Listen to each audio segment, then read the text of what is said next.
Olá pessoal, sejam mais uma vez bem-vindos ao meu canal, nesse canal onde nós tratamos aqui de teologia, onde nós estamos aprendendo sobre o Pentateuco. Nessa nossa matéria de hoje nós vamos falar um pouquinho sobre o significado da narrativa que fala sobre o nascimento de Moisés e também sobre as pragas no Egito. Eu, Diácono Luciano, estarei com vocês. Você que ainda não é inscrito, por favor, se inscreva no nosso canal, toque aí o sininho, faça a sua participação, para que dessa forma nós possamos aí, todas as vezes, uma vez na semana, estarmos aí nos aprofundando nessas matérias teológicas. Sejam bem-vindos e vamos adiante.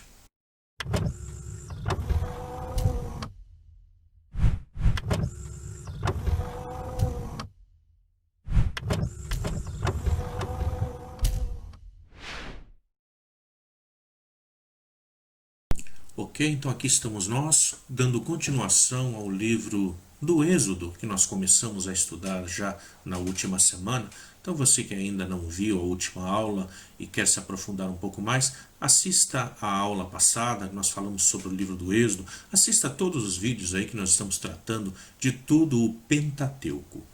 Hoje, nesse nosso trabalho, nós vamos então nos aprofundar aqui um pouquinho de início no nascimento de Moisés. Quem nunca escutou falar da grande saga do nascimento de Moisés, aquele que vai ser colocado na água para que não seja morto pelo decreto que existia na época de Faraó, para se matar os filhos dos hebreus, para que eles não se tornassem uma grande multidão e que assim pudessem colocar em risco, portanto, a vida ali dos egípcios. Uma narrativa que nós encontramos logo no início dessa grande saga do povo de Israel. Muito bem. O nascimento de Moisés, ele é uma saga etimológica, e isso para explicar o próprio nome de Moisés. Moisés significa aquele que foi tirado. Então, portanto, nós dizemos tirado das águas, né? Aquele que é recolhido das águas ali pela filha de Faraó. Seu nome originalmente, muitos estudiosos dizem que seria Tutmoses, o que significaria filho de Tute. Lembrando que nós estamos no Egito e, portanto, seria ali um filho de Faraó no Egito. Certamente, na nossa história, subtraíram o primeiro nome de Tute, por se identificar com um deus pagão, um deus egípcio, e ficou apenas então o nome Moses, que deu Moshe em hebraico. Então, em hebraico nós vamos conhecer sempre como Moshe. Historicamente, quase nada nós conseguimos encontrar sobre Moisés. Mas não há motivos para se negar a sua existência. Portanto, alguém que realmente deve ter existido naquela época e que fez grandes coisas em prol desse povo. Lá no livro do Êxodo, no capítulo 2, no versículo 11, consta a fuga de Moisés para Madiã. Então, na época em que ele consegue fugir ali do Egito e vai para Madiã. E isso por quê? Porque ele teria visto um feitor açoitando um israelita e o matou. Ele foi descoberto e por isso é obrigado a fugir. Depois disso vai ter o seu romance com Séfora. Séfora é um nome hebraico, significa pássaro. E aí vem os relatos associados, são a uma introdução para apresentar Moisés como vindo do deserto com a missão de salvar o povo. Aqui já consta um dado interessante, Quando Moisés ele é pego, portanto, ele é visto aí ferindo mortalmente um egípcio, ele tem que fugir. Mas tem uma coisa que a gente não coloca na cabeça, Se Moisés ele está no Egito e ele é considerado filho do faraó, e se ele tem todo o poder também no Egito, por que o simples fato de matar um escravo ele teria que fugir? Então vejam só, aí começa essa saga em torno então da vida de Moisés. Para quê? Para dizer que é do deserto que virá a salvação para esse povo que está lá no Egito. A narração lá de Êxodo capítulo 3, versículo 1 até o versículo 10, que vai falar sobre a sarça ardente, o encontro desse Moisés com Deus lá no deserto, refere-se ao Monte Horebe, que talvez já era uma montanha sagrada. Por que isso? Porque todos os povos eles vão fazer um encontro com seus deuses e geralmente isso vai acontecer no alto, no monte. Nós também, como cristãos, seguimos essa tradição até hoje. Por exemplo, nossas igrejas, não sei se vocês já notaram isso, mas mesmo que a igreja seja construída num lugar plano, totalmente plano, sempre vai ter degraus para entrar na igreja, sempre vai se fazer degrau para entrar na igreja. E depois, quando se chega no presbitério, que vai subir até o lugar mais sagrado, sempre nós teremos pelo menos ali 2 degraus ali, ou mais do que isso, para que o âmbito do presbitério, onde está o altar, fique mais alto.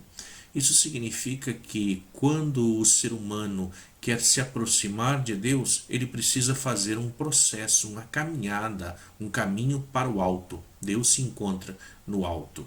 Então nós fazemos parte do caminho. Deus desce, ele faz grande parte do caminho descendo, mas o ser humano tem que fazer a sua parte também para subir um pouco, para poder ter esse encontro então com Deus. Então o Horebe, essa montanha sagrada, provavelmente já era uma montanha considerada sagrada para os povos que viviam na região. E a sarça ardente seria referente a uma árvore sagrada no qual os pagãos naquela época já ofereciam sacrifício aos seus deuses. Aqui é bom ressaltar, quando nós utilizamos a palavra pagãos, hoje ela tem uma outra conotação, tem um outro significado. Quando eu digo hoje que alguém é pagão, eu digo ele não é batizado. Naquela época, quando nós utilizamos a palavra pagão para aquelas épocas, está significando que essas pessoas tinham outro Deus ou outros deuses, lembrando que o povo era politeísta. Tá? O capítulo 3 do livro do Êxodo, ele fala da vocação de Moisés, em linguagem mítica. Então é um grande mito que vai ser feito em torno de Moisés. Da mesma forma como acontece com os profetas. Todos os profetas têm uma narrativa mítica que envolve o primeiro momento de encontro dele com Deus, com o divino. O hebreu, para dizer que tal fato, tal encontro é realmente divino, necessitava visualizar um fato histórico. Então tende-se a contar um dado histórico para mostrar aí então o encontro com esse Deus. Um exemplo disso. Todo profeta, quando recebe uma missão de Deus, a princípio ele recusa, ele dá um passo para trás, ele não vai dizer não, isso não é para mim. Mas depois Deus ele faz uma promessa e assim acontece também com Moisés. Como se acontecesse também conosco, quando alguém aponta para a gente no meio de uma multidão e aponta, você, por favor, você vem para cá, você vai ser aí aquele que vai nos ajudar hoje. A nossa tendência é sempre olhar de lado, né? Será que é comigo? Será que é com outro? Tem outro aqui para ir? Então também assim vai ser apresentado isso para com Moisés e para com os profetas. Então em Êxodo, lá no capítulo 4, no versículo 10, nós vemos Moisés dizendo a Deus, mas eu não consigo, eu não posso, eu não tenho como realizar a missão que você me dá. Nas nossas Bíblias, muitas vai traduzir dizendo que Moisés tem a língua presa. Outras vão traduzir dizendo que Moisés era gago. A palavra que está no hebraico, o significado dela realmente dá essa dubilidade. Não dá para saber se dizia que ele era gago, mas sim que ele tinha a língua presa. Mas língua presa em que sentido? No sentido de que ele não queria falar. Então imaginem vocês, alguém que é da alta corte, instruído, aprendeu, não é alguém que não vai saber realmente falar. Mas ele vai usar então desse artifício dizendo, eu não posso, eu não tenho como ir realizar essa tarefa. Então a primeira ação do profeta, daquele que recebe, que faz essa experiência de Deus, é dizer, não é comigo, não pode ser. Jeremias também apresenta isso lá no seu capítulo 1, no versículo 6, onde ele vai dizer, maldito seja o ventre que me gerou, malditos sejam os seios que me amamentaram. Por quê? Porque ele fez essa experiência de Deus e quando Deus chama a dificuldade do profeta, ele sabe que vai acontecer na sua vida. Com Jonas não é diferente. Lá no Jonas capítulo 1, versículo do 1 ao 4, vai também falar dessa manifestação de Deus a Jonas. E quando ele faz essa experiência de Deus, ele vai perguntar para Deus assim, mas para onde é que fica essa tal de cidade chamada Nínive? Aí Deus vai dizer, olha, fica para o norte, lá na Síria. E Jonas fala, então tá bom, eu vou. E ele pega um barco e vai para o sul, na outra direção, dizendo, eu não quero fazer isso que o Senhor pede. Então aqui está um pouco dessas narrativas que acontecem, assim também acontece com Moisés. Lembrando como nós tratamos numa aula passada, Moisés é considerado então esse grande profeta, né? Quando nós pegamos lá no livro do Deuteronômio, lá no último capítulo, no último versículo, vai nos apresentar que Israel jamais viu um profeta como Moisés. Então, como qualquer outro profeta, vai ter esses dados grandiosos na vida do profeta. Isso porque para que nós possamos compreender a manifestação de Deus na vida de um homem, de um ser humano, Deus é aquele que muda tudo o nosso destino, muda toda a nossa vida. Assim também acontece então com Moisés. Por isso, a narrativa sobre a vida de Moisés vai ser uma narrativa dessa forma triunfal, uma narrativa grandiosa, uma narrativa etimológica e também podemos dizer assim, dentro da história, uma epopeia, né? E assim também vai acontecer com Moisés quando ele vem para cumprir o mandato do Senhor, de tirar o povo do Egito. Então vejam só, o Senhor vai endurecer o coração de Faraó, como vai dizer a história, para que o Faraó não deixe o povo sair. E aí, nesse caso, vão ter as pragas, né? As tão conhecidas pragas que vão ser lançadas aí, então, contra o povo do Egito. E muitas vezes a gente se pergunta como que Deus poderia ser tão ruim assim para matar tanta gente assim através das pragas. Afinal de contas, o povo egípcio também não faz parte do povo de Deus. Também não é aqueles que foram criados por Deus. Não é a mesma coisa que nós dizemos hoje, eu também sou o povo de Deus. Embora eu não seja israelense, embora você não seja israelense, ainda assim nós dizemos, nós também partilhamos as promessas de Deus. Então como é que Deus pode mandar essas pragas e tantas pragas assim acontecendo de uma única vez? Então vamos tentar compreender isso um pouco melhor. Num breve retrospecto, devemos dizer que, sempre ao analisar um fato, distinguiremos duas épocas. Quando nós olhamos para a Bíblia e temos que analisar um fato que lá está descrito, duas épocas nós temos que ficar atentos a elas. Primeiro, é o tempo em que o fato realmente aconteceu. Então, no caso, nós estamos falando das pragas que aconteceram, vamos dizer aí, lá por volta do século XIII, que é quando nós temos aí o período do faraó Ramsés II, que é a época em que provavelmente se teria então aí essa escravidão, não somente do povo hebreu, mas de todos os outros povos que haviam descido para o Egito para tentar lá uma melhor condição de vida e acabam sendo aí então aprisionados. Então esse é o tempo em que o fato realmente aconteceu. E nós temos que analisar um segundo tempo, que é o tempo em que foi escrito. Então vejam só, nós não tivemos lá um secretário que ficou todo o tempo vivendo também os 400 anos de escravidão no Egito, enquanto isso acontecia, ele ia escrevendo os fatos. Não. Nós temos os fatos que aconteceram, ocorreram em um determinado momento, e nós temos a época em que esses fatos foram escritos. Então vejam só, nesse caso nós temos o fato ocorrido lá no século XIII, por volta lá de 1300 a.C., e nós vamos ter o fato quando ele é escrito. E ele é escrito quando?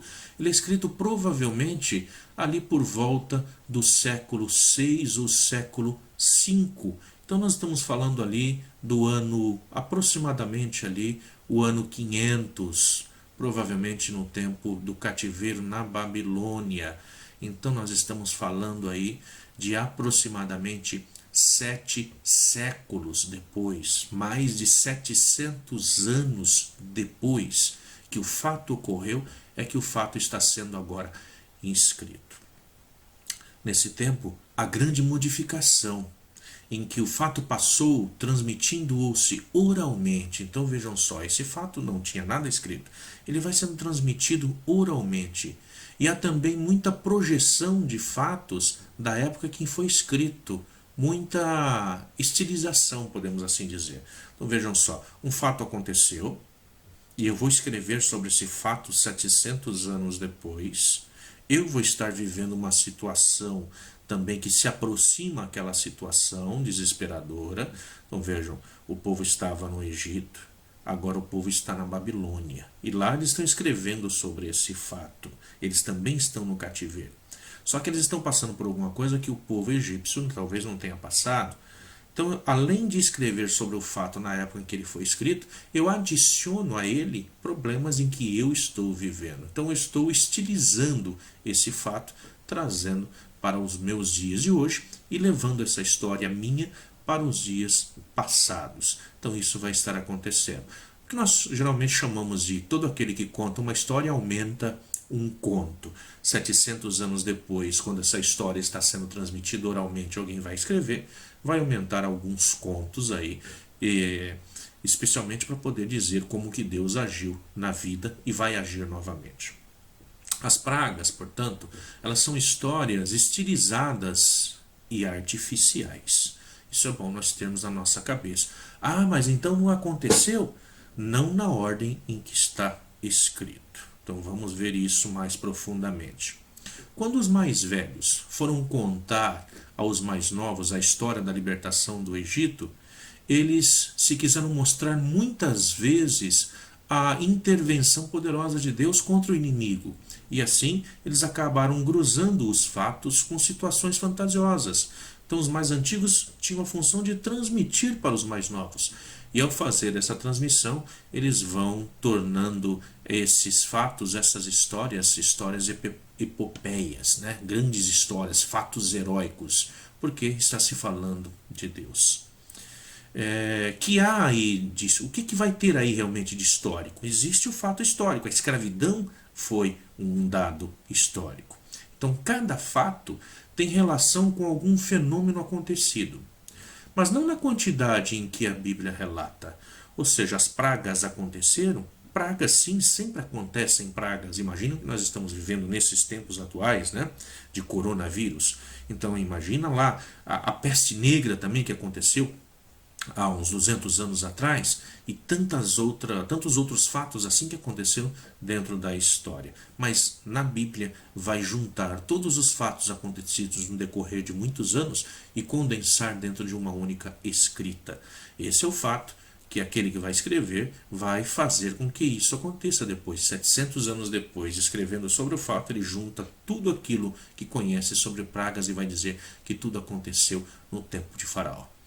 Então eles transportaram tudo para um tempo determinado e deram um significado e interpretação religiosa a isso. Então, com relação à morte dos primogênitos, o que nós podemos dizer? Então imaginem vocês, quem é o nosso Deus? Nosso Deus é um Deus que mata criancinhas? Não é. Então, com relação à morte dos primogênitos, certamente, durante o tempo em que os hebreus estiveram lá, aconteceu a morte de algum filho de Faraó. Nós sabemos que a mortalidade infantil sempre foi muito grande, principalmente nos tempos indos, né? Onde a tecnologia, a medicina não era tão aguçada como é hoje. Então, muitas crianças morriam realmente no parto. Então, nesse caso, em 400 anos de escravidão, certamente que deve ter morrido algum filho de Faraó.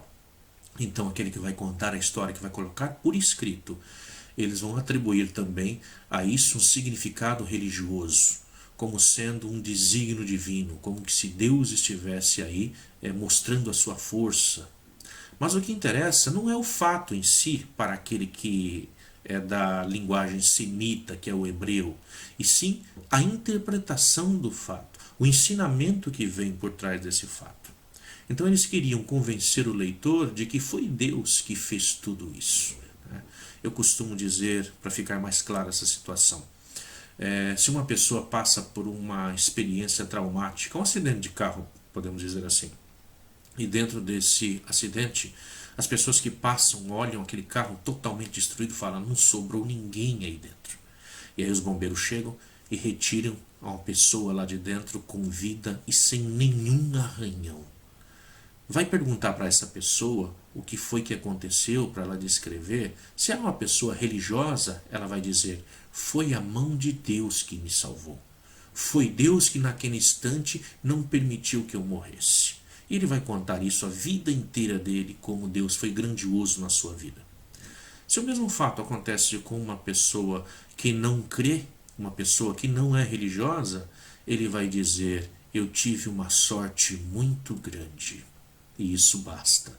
Então vejam só, nós estamos falando da Bíblia, um livro que não é um livro de história, como nós já dissemos desde o início, mas é um livro que fala a partir de uma história de fé de um povo.